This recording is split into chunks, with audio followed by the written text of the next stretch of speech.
Hello বন্ধুরা, চলে এসেছি আর একটা নিউ ভিডিও নিয়ে। হঠাৎ বন্ধুরা মিলে বেরিয়ে পড়লাম একটু ঘুরতে। গেছিলাম কোথায়, দেখতে থাকো।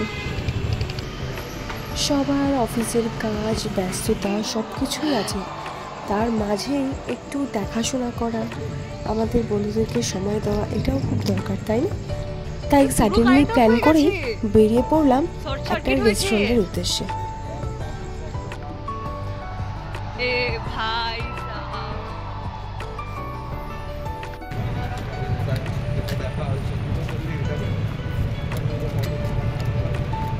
তো চলে এসেছি সল্টলেক। তো অনেক দিন পর একটু ঘুরতে বেরিয়েছি। রিফাইনারি 091, এটা হচ্ছে সল্টলেকে আরডি সিনেমা হলের ঠিক পেছন দিকটাতেই আছে। তোমরা গুগল সার্চ করলেও পেয়ে যাবে, অথবা আমি ডিসক্রিপশানে অ্যাড্রেসটা দিয়ে দেবো। তোমরা এখানে আসতেই পারো। এখানকার খাবার, অ্যাম্বিয়েন্স দুটোই ভালো। এখানে লাইভ মিউজিকের প্রিপারেশনও হয়, কিন্তু সেদিন একটা ইনস্ট্রুমেন্টের প্রবলেমের জন্য অনেক ট্রাই করেছিল, কিন্তু আর বাজাতে পারেনি।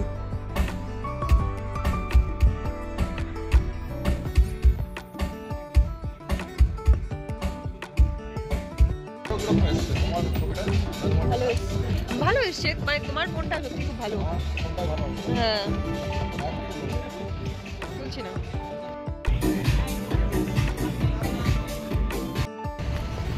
তো খাওয়া দাওয়া এখন ডান। তো এখন বাড়ি যাবো।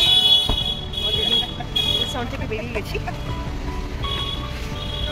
1000 টাকা আমরা বিলটা সেরে ফেললাম, তাই তো? 0.5 রুপিস অন্যকে দেওয়া হয়, কি হবে আজকে? অন্যদের খাওয়াতে ভুলে যাবে, তাই না? তো আমরা গাড়িটা পার্কিং করেছি আরটিভির ওখানে। এইখানে বাইক রাখলে কি সেফটি নেই? না, এখানে তো কোনো পার্কিং জোন নেই। তো ধাক্কা টাক্কা মেরে দিতে পারে, তাই তো? তো একটু হাঁটা পথ, তো যাই। বন্ধুরা গল্প করতে করতে আপাতত বাইকের কাছে পৌঁছাই, তারপর যাওয়া যাক। তুমি দূরে দেখছো তো, ভেবেছিলাম যাওয়ার সময়ও দেখলাম যে বিশাল ভিড়, যেটা হচ্ছে সানডে। তো এখনও দেখছি ভালোই ভিড়। জানি না তোলা হবে কিনা, হয়তো নেক্সট টাইম আবার আসতে হবে। ইচ্ছে ছিল আজকে তোলার, হোপসো। কারা কারা এখানে এসেছো আগেও এখানে ফটোশুট করতে, আমাকে প্লিজ কমেন্টে জানিও। দেখা হচ্ছে পরের একটা ব্লগে।